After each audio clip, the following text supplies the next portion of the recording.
Queridos amigos, muy buenas tardes. Bienvenidos a las entrevistas de Criterios. Bueno, el día de ahora vamos a tocar un tema bastante especial, bastante álgido también. Este tiene que ver precisamente con el muñequeo que existe entre el gobierno nacional y la Asamblea Nacional. Este parece que es un muñequeo que pinta para eterno, digamos, ¿no? Porque nadie se pone de acuerdo. Nadie se pone de acuerdo. De hecho, ahora mismo que están discutiendo la reforma tributaria, pues la Asamblea ya piensa una especie de proyecto alternativo. eh, Veamos si es que es legal o no, pero al menos hay la intención.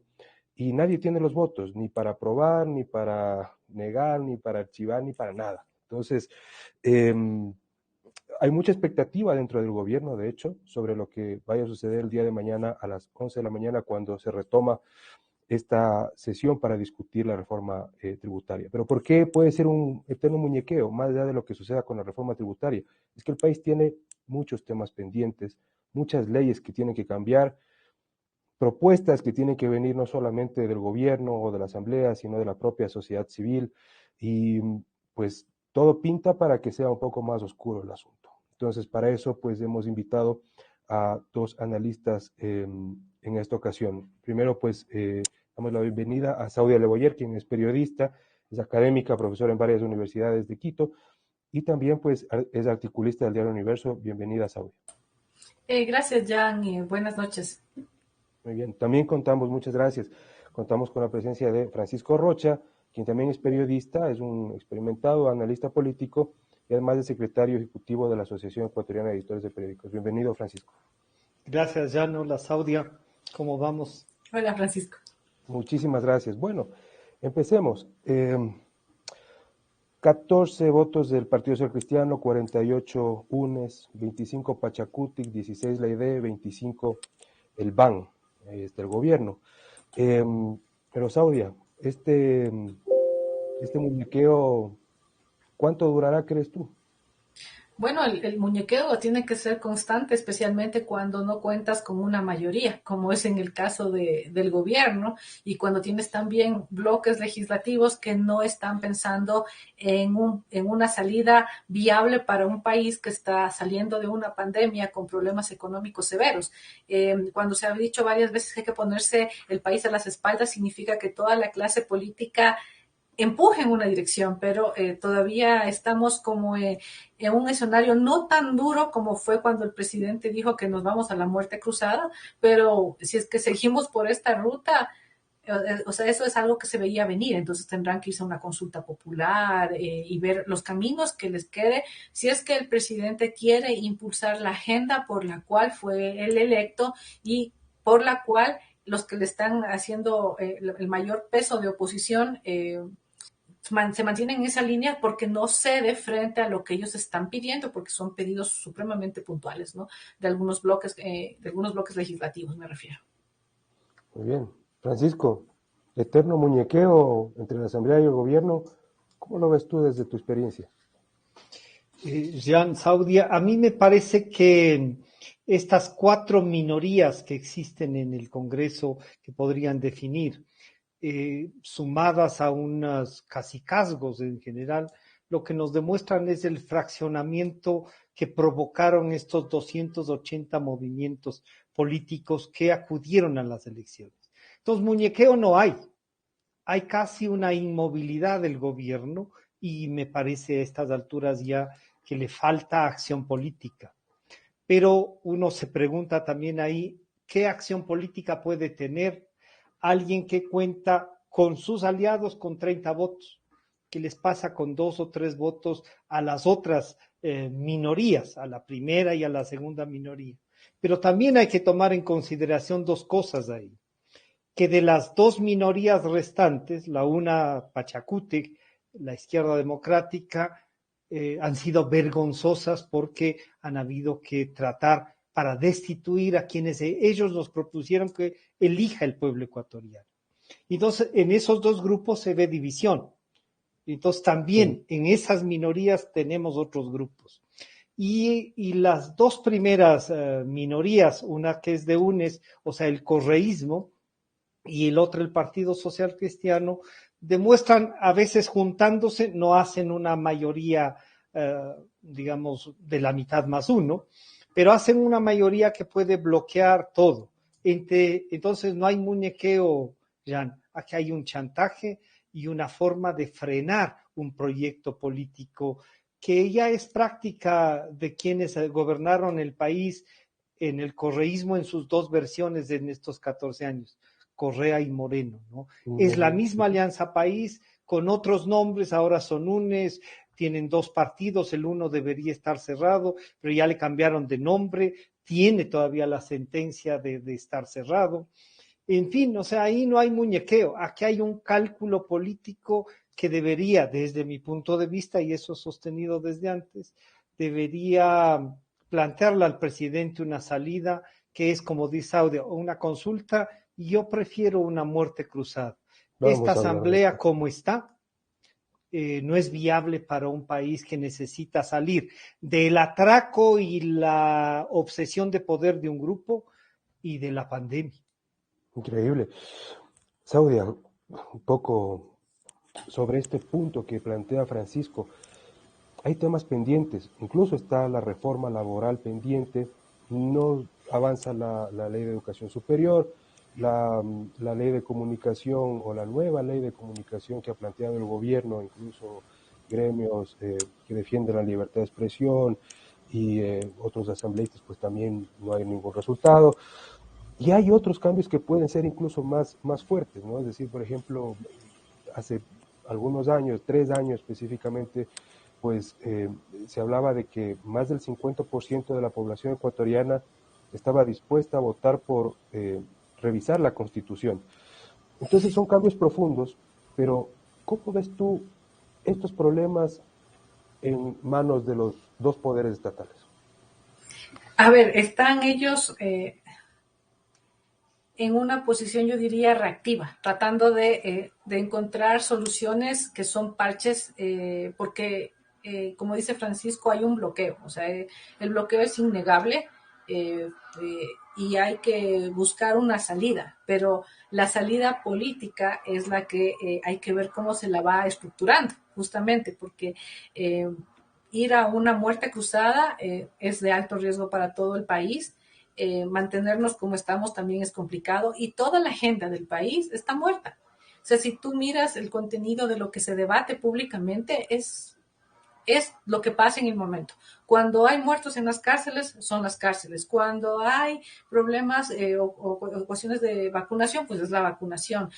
Entonces, todo el tiempo son reacciones, reaccionario, reaccionario. Entonces, todo el debate público es la cosa más elemental, si tú quieres, la cosa hasta aburrida se ha convertido, porque tú estás esperando respuestas y soluciones a casos o a temas que están, que requieren de una atención inmediata. Toda la normativa que tú me has dicho, mira, eso significa que han pasado 6 meses y no se ha hecho absolutamente nada.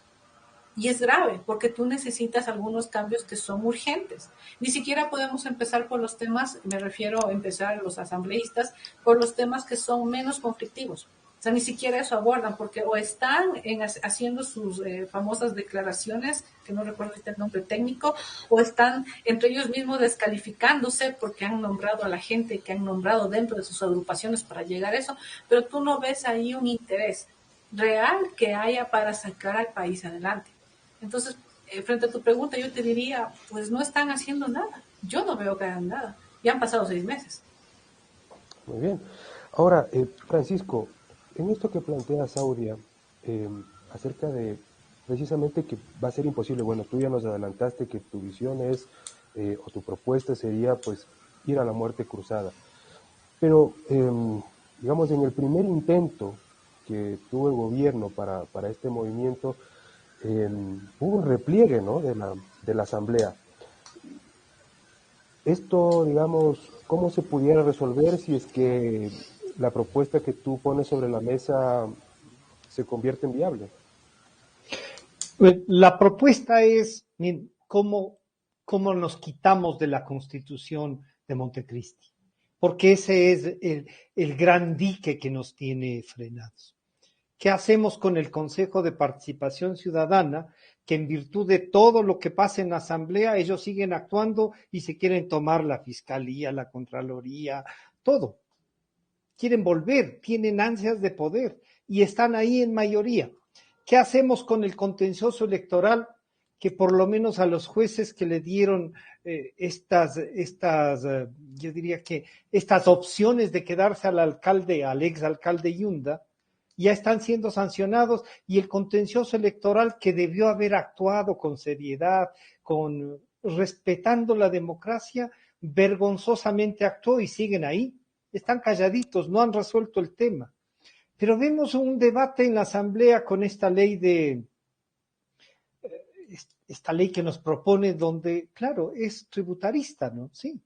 Pero vemos ahí a gente pachacútega hablándonos de que pobrecitos los que ganan $3,000. ¿Cómo van a cobrarles a los de $2,500? Subámosles por lo menos a los que ganen a partir de 3,500. No se ponen 4,500, podrían, oigan, ustedes como asambleístas quieren librarse, los alcaldes, los prefectos. O sea, no hay conciencia de quiénes son. Escuché esta mañana asombrado a un legislador formado con títulos académicos y todo, decir que entonces, como ya no me voy a poder deducir yo de el impuesto, ya entonces no voy a pedir facturas. Esto no es tan simple. Entonces no hay seriedad. Tienes una asamblea vergonzosa. Ellos mismos han tenido que depurarse. Tienes una presidenta de la asamblea que no plantea un camino de seriedad, de volver a una política de ideas, de hacer una democracia que funcione, no funcional a sus intereses, sino que funcione para el país. Entonces no encuentro una salida en esta dispersión. Creo que hay que ir a la reforma política, pero hay que definir primero qué hacer. Me preocupa muchísimo que en medio de los proyectos de ley, tú decías, está el proyecto de ley de comunicación. Yo les he dicho, oigan, por favor, ahí nomás quedemos, déjenlos ahí, porque el presidente con una visión recibe como respuesta 3 proyectos más. Uno de UNES, que quiere regresar a la ley que nos propusieron. Claro. Otro del Partido Social Cristiano respaldado, que lo que quieren es de alguna manera controlar. Y otro de Pachacute, que uno dice está peor que lo de UNES. O sea, ¿en qué están pensando?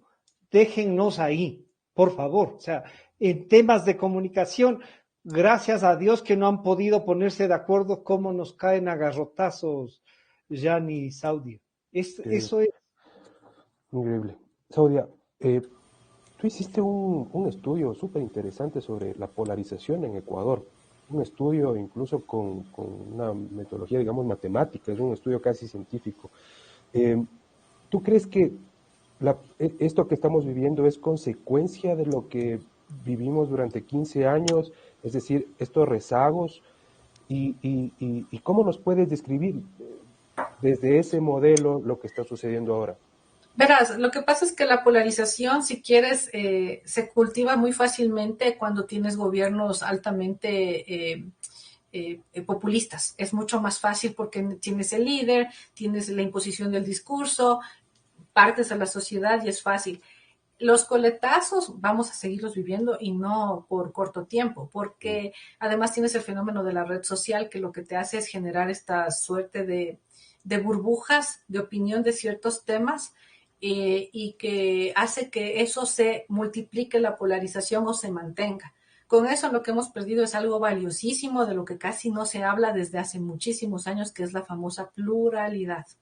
Es como que el país se convirtió en blanco y negro, o sea, era la gente que estaba a favor de los 15 años de aquel gobierno y el resto que estaba en contra, y como que no existía nada. Entonces, reconstruir la pluralidad toma su tiempo, y que después los opuestos se regresen a ver es todavía más complicado.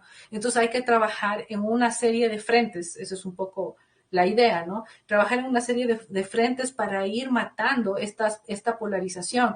Eso incluye incluso un manejo del lenguaje, para que la gente vuelva a mirarse y a entender que En el caso del Ecuador, si no hacemos esto, ¿qué estado estamos dejando? Alguna vez ya lo dije yo, esta como clase política es una vergüenza porque el país que han dejado es realmente de lástima y lo que estamos dejando a los que vienen atrás nuestros, que estamos hablando de gente de menos de 35 años, ¿qué oportunidades les damos si seguimos en este juego en el que estamos todo el tiempo en el filo de la navaja y con muchas ganas de botarnos al barranco? Que es lo más triste. Entonces es un proceso que va a requerir de mucho apoyo y de mucha democracia y más democracia y sobre todo que la gente que está en ciertas posiciones de poder entiendan que en las negociaciones todo el mundo cede, todo el mundo gana algo y todo el mundo obviamente va a sentir que logró algo positivo. Entonces hay que cambiar mucho también, hay que trabajar muchísimo con el lenguaje, muchísimo con el accionar político. Eso es un llamado de atención a la clase política que cree que a seguir la polarización es chévere. Sí, es chévere y es fácil. Y políticamente para una campaña es mucho más sencillo. Ujú. Pero la consecuencia inmediata es que no tienes capacidad de gobierno. Y es lo que nos está pasando ahorita.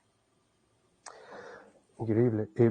Francisco, poco las palabras de Saudia me recuerdan, digamos, algo que está sucediendo dentro del gobierno, que también es innegable.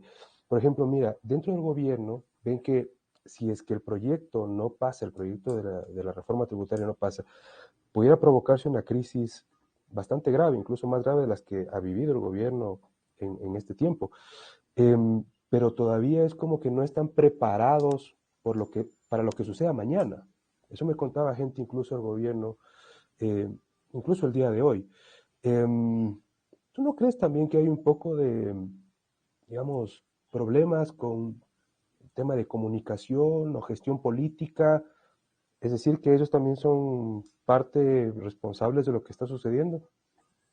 Sí, en parte porque no han tenido una respuesta a esto que Saudia nos narra y la ha estudiado. Sí, este es un país de confrontaciones, pero si bien es más fácil confrontar que acordar, lo que no es menos cierto es que acordar con los que atropellaron, con los que saquearon y se robaron, sin que Claro. rindan cuentas, no es correcto. O sea, una de las condiciones de la democracia es que todos tengamos respeto a ella y a la institucionalidad. Si hay alguien que atropella, nos roba, no nos puede poner condiciones. Las condiciones las tiene que poner la justicia. Ni siquiera nosotros, la justicia. Pero tenemos en esa justicia una banda de delincuentes. Entonces, cuando esa justicia está tomada, claro, la racionalidad con la que Saudia nos invita a que nos vayamos a un encuentro no es la racionalidad de los delincuentes que nos han gobernado. Esos quieren volver para patearnos nuevamente y eso no hay que permitirlo. Entonces, claro, esta es una tensión en este momento. ¿Cómo resolvemos esta tensión? Yo diría, no es justo, por ejemplo, pedir al gobierno en 6 meses que resuelva algunas cosas, pero sí es indispensable pedirle que del éxito alcanzado, porque sacar al correísmo no es cualquier cosa, del éxito alcanzado, ojalá no hayan pasado a la arrogancia, porque de la arrogancia hay un paso a lo que Saudi ha dicho, el precipicio. Y ya hemos visto a los arrogantes caerse desde ahí, desde esa arrogancia. Entonces, que falta comunicación, desde luego. O sea, tenemos ahora un vocero de gobierno que puede enfrentar algunas cosas, pero que hay cosas que no dependen de él. Pero tienes una secretaría de comunicación que no se sabe quién es. Tienes un secretario de la administración que no le hemos visto nunca. O sea, sí sabemos quién es los que estamos en esto, pero ¿y el país? Una ministra de gobierno que con toda su experiencia y todo eso no dialoga, no dialoga. No sé cómo esté llevando adelante las cosas. Entonces, sí tienen su parte porque también el juego de la democracia es cumplir los roles que nos toca en cada una de las instancias. Los medios de comunicación que no pueden callarse y ese es su compromiso, no callar. La academia tiene que seguir estudiando, tiene que seguir trabajando en los temas y planteándonos salidas. Pero no es, sí, yo de acuerdo con la Saudia que es indispensable ir a un trabajo de un encuentro, a un cambio de diálogo. Yo mismo he usado términos en esta conversación que no son del encuentro, porque yo los quiero encontrar, pero en la cárcel. Muy bien. Saudia, hay algo lleno de razón en lo que señala Francisco.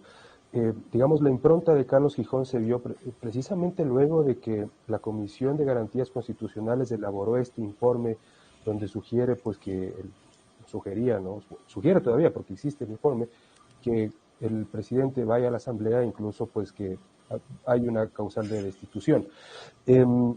Y ahí se vio una impronta del vocero presidencial, porque él reaccionó rápidamente y de una forma bastante, digamos, estratégica. Sin embargo, claro, Francisco también pone el otro lado, que es la Secretaría de Comunicación.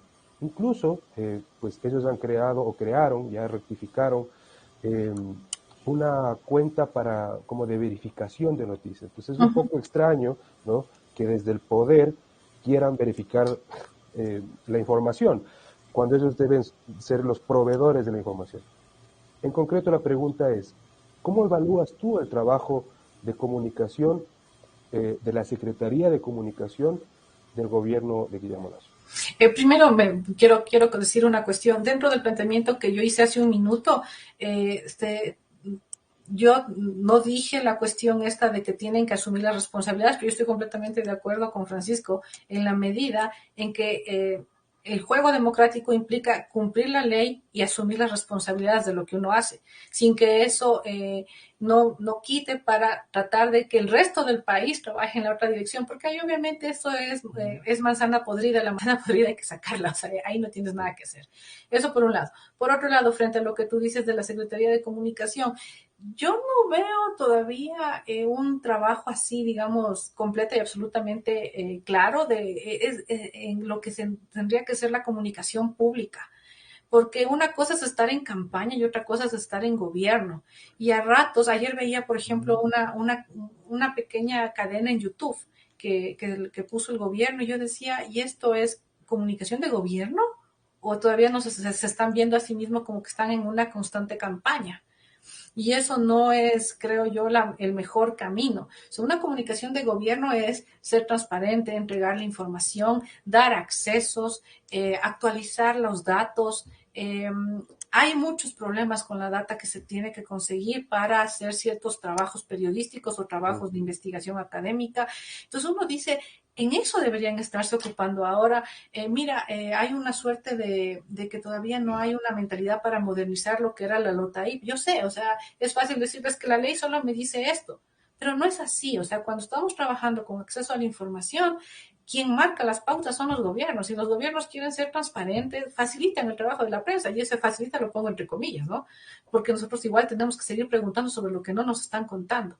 Y el gobierno todavía no veo que trabaja en esa línea. Entonces yo sí digo, le veo más como una línea de propaganda, como que estuvieran en una campaña. Yo no le veo por ahí todavía un tema de comunicación pública, que es decir, marco una agenda, quiero vender estas ideas claramente, quiero informar realmente lo que estamos haciendo, pero utilizando incluso mejor las diferentes plataformas, porque cuando estábamos en campaña hacían muy bien el TikTok.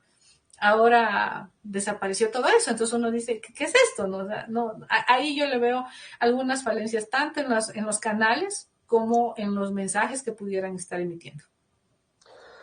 Muy bien. Antes incluso, Francisco, claro, o sea, el papel de la prensa, de los líderes de opinión, digamos, que crean el clima de opinión, pues también está un poco complejo. Y tú pusiste un punto súper importante que es la calidad de asambleístas que tenemos en este momento. Ayer, por ejemplo, en el debate en la Asamblea Nacional, había unas intervenciones realmente, como tú bien señalabas, penosas, penosas porque parece que es gente que pues se sacó la lotería al estar en ese puesto.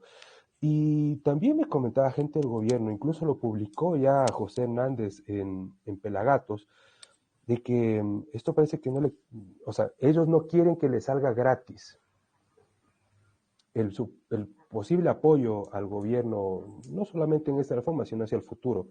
Y él nombraba algunas empresas que querían, ¿no? Que querían. No especifica qué partido quería qué o qué persona quería qué, pero al menos puso algunas empresas públicas, incluso el petróleo del Ecuador. Con este panorama, ¿tú crees que todavía sigue siendo viable la muerte cruzada tal como tú lo dijiste hace un momento? ¿Crees que hay la fuerza, el país está preparado y sobre todo crees que Guillermo Lasso pueda repetir en ese escenario? A ver, creo que sí, creo que el presidente tiene, por ejemplo, si reflexionamos un poco sobre lo que nos plantea Saudia, no ha sido explotado lo suficiente las vacunas. O sea, llegaron a los 100 días y parece que ya está. No, no, aquí hay un trabajo y que en enero comienza otro, que es una tercera etapa del refuerzo. Y el Ecuador va a poder ejercer eso. Entonces, esa campaña todavía no la hemos vivido.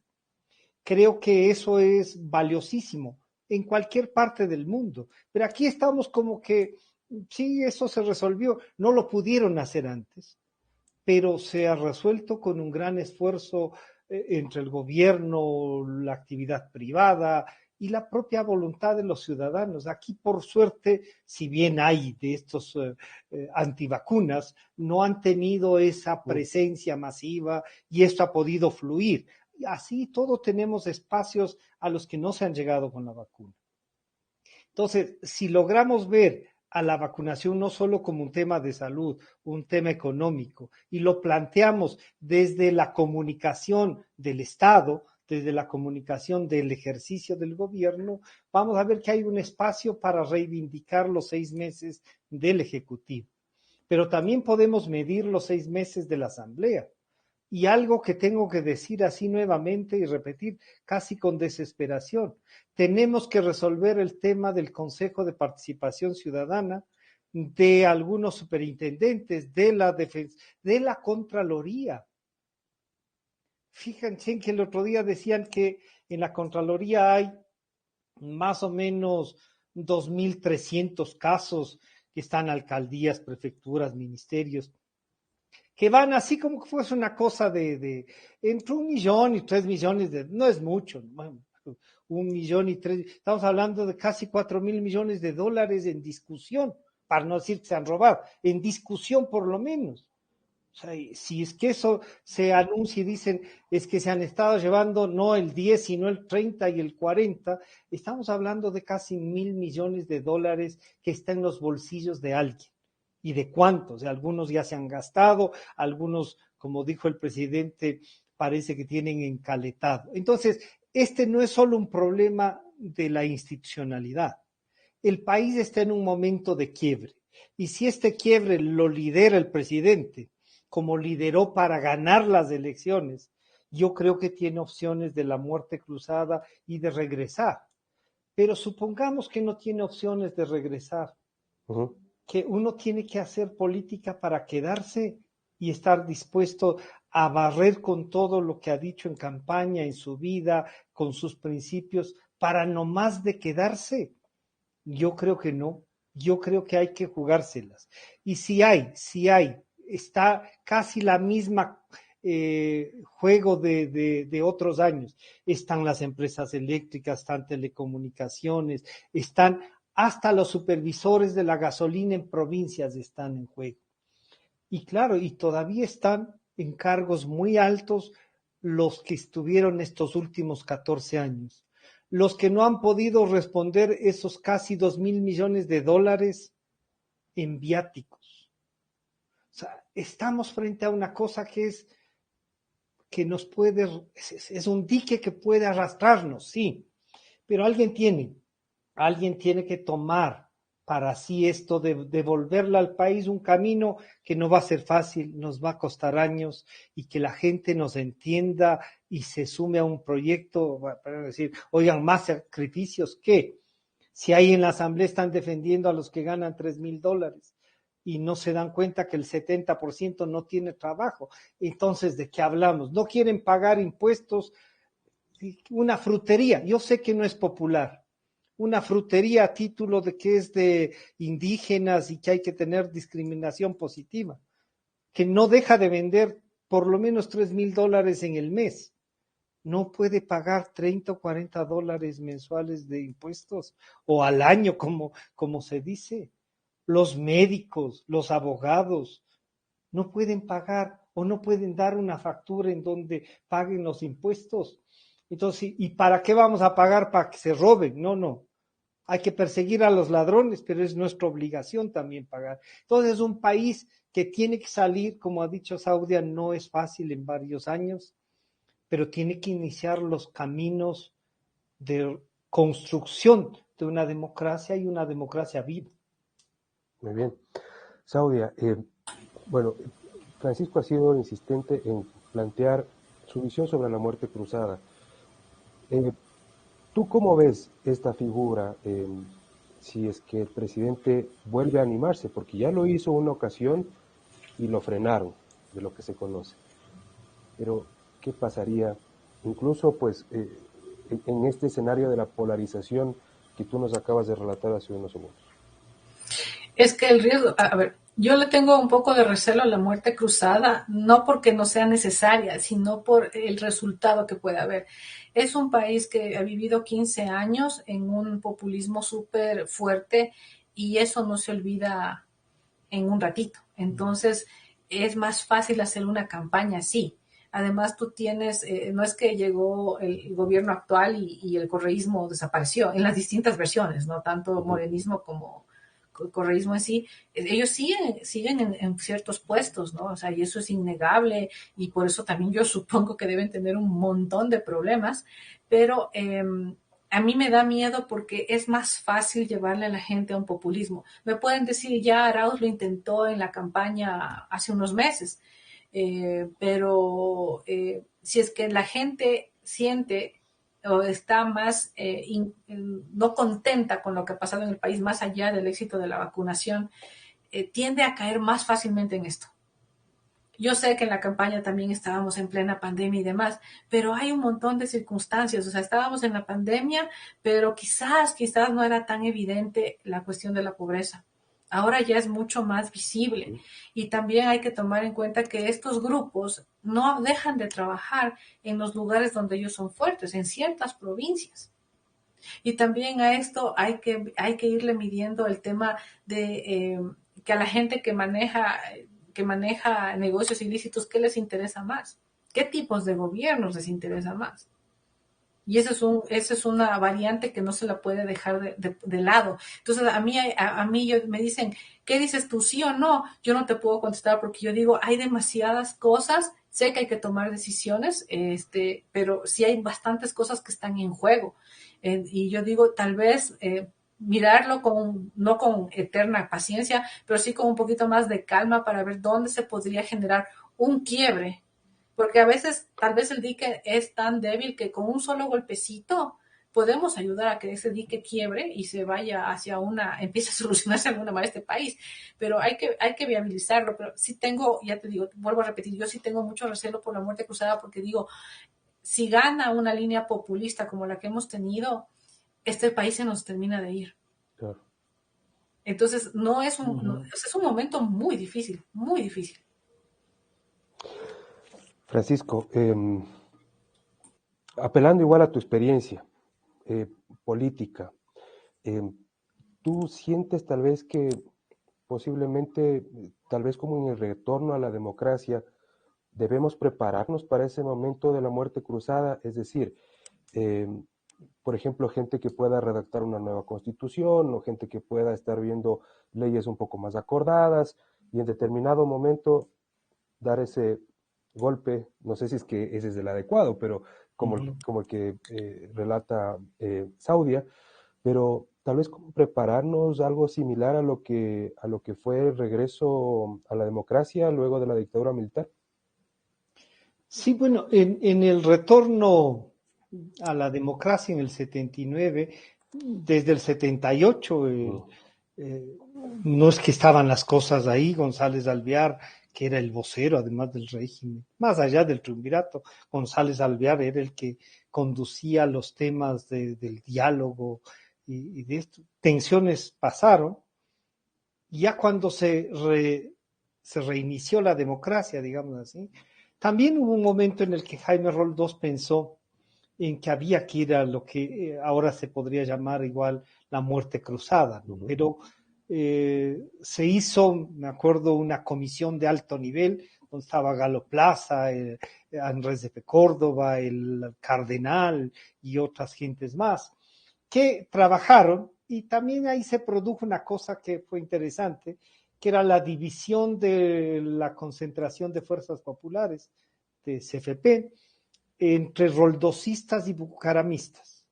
Los roldosistas pasaron a sumarse a la Izquierda Democrática, a la ADP, y se hizo lo que se llamó el Frente Progresista, que le dieron, no sin tensiones, le dieron viabilidad al gobierno de Roldós y Hurtado, y facilitaron algunas cosas, sobre todo consolidar y que se pueda viabilizar el gobierno.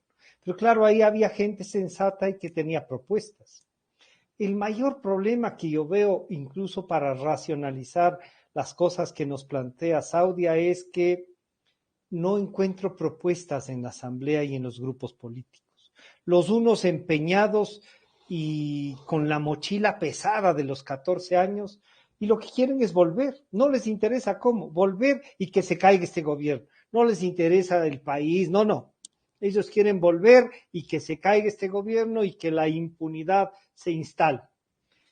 Una izquierda democrática que ensayando con el TikTok llega y nos trae, es el partido al que más diputados ha habido que ya Desde la destituirles. vicepresidenta, claro. ¿No es cierto? Pero además defendiendo a los de $3,000, defendiendo los carnets de discapacidad, defendiendo cosas vergonzosas. O sea, y uno dice, oigan, pero ¿qué es esto? Sí hay que prepararnos para lo que puede venir. Tengo quizá las mismas dudas de Saudia si es que esto no puede volver a caer en el populismo. Bueno, pero la democracia tiene esos riesgos. A lo mejor el país quiere topar más fondo del que ya hemos topado. Todos han reconocido que la dolarización ha sido una gran barrera para que no estemos como en Venezuela. Pero asimismo, nadie quiere hacer ningún esfuerzo para salir. Entonces, las fuerzas democráticas, que son más del 60% en el país, deberían decidir. Y ahí están las élites del país, ¿no? Los sindicatos, las cámaras, los dirigentes de los partidos políticos, la academia. Deberíamos discutir qué visión de país tenemos, qué país queremos. ¿Queremos uno como Cuba, Venezuela, Nicaragua, donde hay una dictadura del partido único? Bueno, si eso quiere la mayoría, ¿qué podemos hacer? Seguirles peleando el espacio político. Ya les peleamos 14 años y como resultado tenemos a un señor Lasso dando unas respuestas, intentando reconstruir algo que se pueda llamar democracia.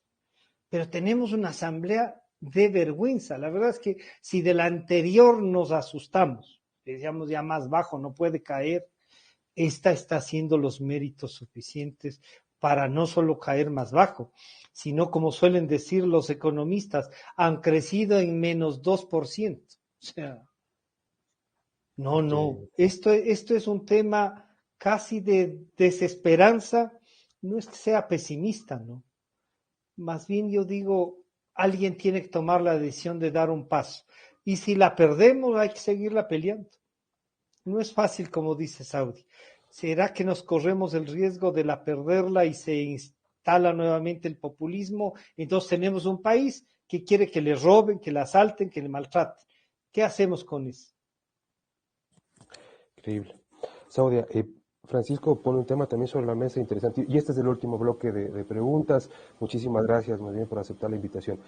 Saudia, como te decía, Francisco pone sobre la mesa un tema interesante. De nuevo es ver hacia lo que teníamos y hacia nuestros vecinos. Vemos un Pedro Castillo que cada vez baja en su popularidad, ya tiene pues firmas para la vacancia, le dicen los peruanos. Está obviamente Nicolás Maduro, está Fernández, está Cuba, Nicaragua, bueno, pues hay hay peligros por todos lados. Está Boric incluso en Chile. Y bueno, pero tú también has hecho estudios, digamos, sobre la geopolítica y el peligro que entraña esto. Cuando tú cuando tú hablas de que puede venir el retorno del populismo, vale la pena que nos recuerdes qué implica eso, qué implica, qué nos costó. En el libro Juegos de Poder hay cosas muy interesantes sobre eso. Justo te iba a decir, depende en qué campo, porque el tema es ese, en qué campo. En el campo de seguridad, en el libro que tú mencionas, que recién lo presentamos, ahí establecemos el juego regional que hay de la presencia de Rusia y de China y cómo están haciendo su entrada a través de Venezuela, el papel que juega Cuba para esto, porque en el fondo no nos podemos seguir viendo como el centro del mundo, ¿no? Valga la contradicción, sino que hay intereses mucho más grandes donde los países son arrastrados, donde hay muchas cosas de por medio. Entonces, no es que soy pro Cuba o soy pro los países bolivarianos o de lo que era el ALBA y demás, sino que detrás de ellos hay intereses gigantes. Si no, ¿cómo te explicas que hayan invertido tanto para tener sus propios sistemas de medios de comunicación, que son regionales? Entonces aquí se está jugando un tema de hegemonía. Entonces, ¿con qué nos queremos identificar? Muchos dirán, es que los gringos no sé qué, pero somos más cercanos a quién. Porque recuerda que en este otro grupo también viene Irán, o sea, Rusia, China, Irán. Tenemos más cercanía. Miren el esfuerzo que hubo en el país para un poco, de alguna manera, equilibrar el tema de la deuda con los chinos. O sea, porque eso ni siquiera se conocía ni se sabía cómo se negoció. Entonces, es un tema donde estamos disputando un montón de cosas que te llevan a cambiar por completo formas de vida. Ahora, como yo digo, si es que lo de Venezuela y lo de Cuba sería bueno para una sociedad, chévere. Pero lo que han demostrado esos sistemas que están aliados con estos otros países es que la población termina más pobre, termina en peores condiciones, no hay futuro. Yo digo una cuestión, ya nosotros tenemos cierta edad, ya sobre todo el Francisco y yo tenemos cierta edad, vos eres más joven, pero yo pienso en la gente de 35 años, o sea, ¿qué es lo que quieren ellos? Salir corriendo del país. Y no es negocio para ningún país que su propia gente quiera irse. Entonces, si tú tienes esta influencia que te da pocas opciones versus otra influencia que no te dará más opciones, pero te da quizás 2 o 3 más, tienes que escoger. Y en este juego de tablero de la geopolítica, tú ni siquiera tienes a veces un mayor control. Eres un peón sin darte cuenta. Pero enarbolas frases, dichos que eran muy bonitos en los 60, pero el planeta cambió muchísimo, estamos casi en el 2022, donde ya esas cosas son otras, y no regresen a ver cómo están esas sociedades. Miren cómo está China en derechos humanos, cómo está Rusia, cuánta gente no tiene problemas allá, es cuestión de leer un poquito cómo está la información allá. Hablamos de Irán. Con eso nos queremos pasar, ya por no hablar de los países de América Latina que son la puerta de entrada, si no nos toca hablar de Nicaragua, nos toca hablar de Venezuela. Ya de Cuba se ha hablado 60 años y no pasa nada, ¿no? Increíble. Entonces, eso. Muy bien, muchas gracias. Francisco, la última consulta. Un poco con este contexto que también nos acaba de pintar Sauria, si tú tuvieras la posibilidad de sentarte junto al presidente Lasso, en este panorama álgido, ¿qué le recomendarías tú? No es fácil recomendar, y más aún a alguien que ha ganado elecciones y que es el presidente de la República y que tiene un banco, ¿no? Pero si pudiese conversar, una o dos veces que hemos podido conversar como AEDEP, le hemos hecho planteamientos claros y he dicho cosas como desde la carta al universo diciéndole no sabía que tiene vocación de editor de periódico. Bueno, no han puesto esto, me han puesto esto otro. Sí, sé que a quien ejerce el poder no le gusta, pero la prensa no está para agradar a quien ejerce el poder. Estamos para señalar los hechos y para contextualizarlos en virtud de lo que queremos que pase en la democracia, ¿no? O sea, lo que debemos tener claro son los conceptos. ¿qué pensaría yo frente al presidente? Más que recomendarle. Le diría, señor presidente, el país necesita un quiebre.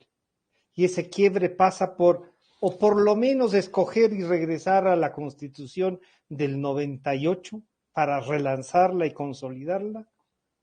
Pero nos pasó con él lo que le está pasando a Chile. A Chile frente a CAT no es que ha ganado la derecha como dicen algunos. Estamos entre la derecha y la ultraizquierda. No. En Chile ganó la democracia, con una primera minoría que tiene un pensamiento de derecha, sí, pero que quiere jugar al rol de la democracia. Más del 60% si uno suma los votos de quienes se declaran demócratas y que quieren tener un país en eso, es por la democracia. Entonces, en Chile no ganó la derecha, ganaron los que quieren democracia. Y vamos a ver quién se consolida en ese proceso. En Venezuela, quienes ganaron las elecciones, y como dice Saudia, entre comillas, si podemos llamarle elecciones. No, se tomaron el poder, un narcoestado que se basa su poder en las Fuerzas Armadas. Se tomaron ese país. Lo mismo le pasa a Nicaragua, lo que le ha pasado 60 años a Cuba. Bien, nosotros estamos, y ese es el éxito para chilenos, para ecuatorianos, incluso para los peruanos que comienzan a debatir si a quien le dieron el triunfo es conveniente o no. Las fuerzas que podrían ser superiores a las que llegó el señor Castillo, ¿no es cierto? No hay que tener temor a perder. A veces hay pérdidas que reconfortan y triunfos que dan vergüenza. Yo creo que este es un momento para recuperar la dignidad como país. Pero si este país no quiere a los delincuentes, a los ladrones, que sabemos que tienen plata para reposicionar al populismo, pero nosotros tenemos que llevarles al mundo de las ideas, de las propuestas, de las visiones, pensando en lo que dice Saudia, en aquellos que tienen menos de 35 años y que por lo tanto por primera vez fueron a votar cuando estos llegaban. Sí, pero no podemos olvidarnos de nosotros mismos, que queremos una seguridad social, que ya estamos en camino para poder acceder a ella, o sea, queremos eso. Queremos un país en donde podamos seguir viviendo. Queremos un país donde sí, los hijos, los nietos se desarrollen, puedan trabajar, no tengan ganas de irse, porque no puede ser la opción. Uno en chiste decía, fíjense cómo estará Venezuela, que se matan por venir al Ecuador y los ecuatorianos saliendo del Ecuador. Claro, entonces ahí hay una opción.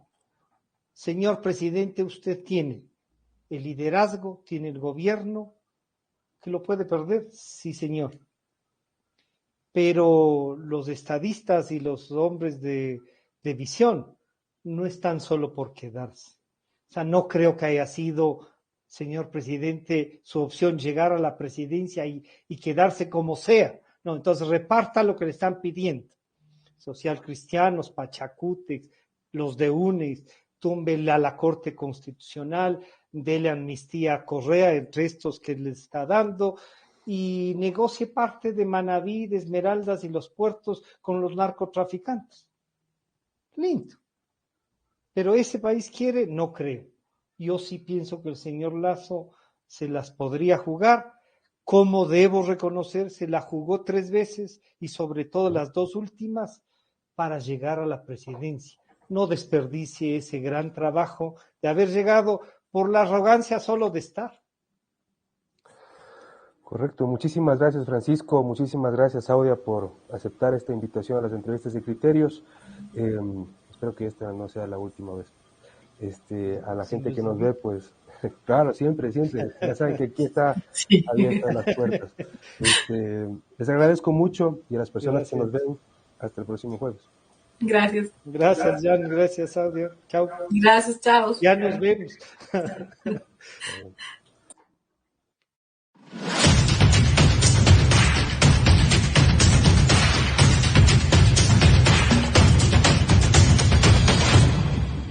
Hay gente que hace al mundo mejor y nunca sale en un periódico. Tú, que a los 42 sabes que eres uno de los funcionarios públicos que se toma en serio la transparencia. Con un clic estás haciendo más honesto al Estado. Tú, que a la edad que tengas sabes que la viveza criolla es corrupción y que para cambiar lo que te rodea, debes cambiar primero tú. Honestidad criolla.